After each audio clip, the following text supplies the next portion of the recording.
How to hide notification previews on iPhone lock screen. This tutorial will show you exactly how to do it.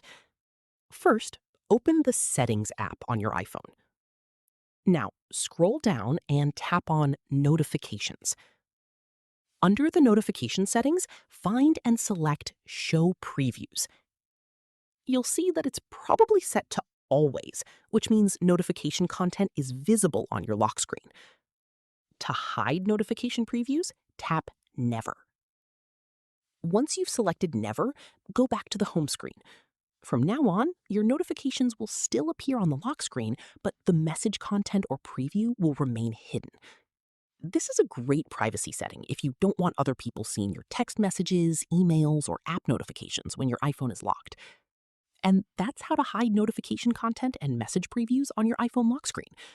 If this tutorial helped you, don't forget to like the video and subscribe for more iPhone tips and tutorials.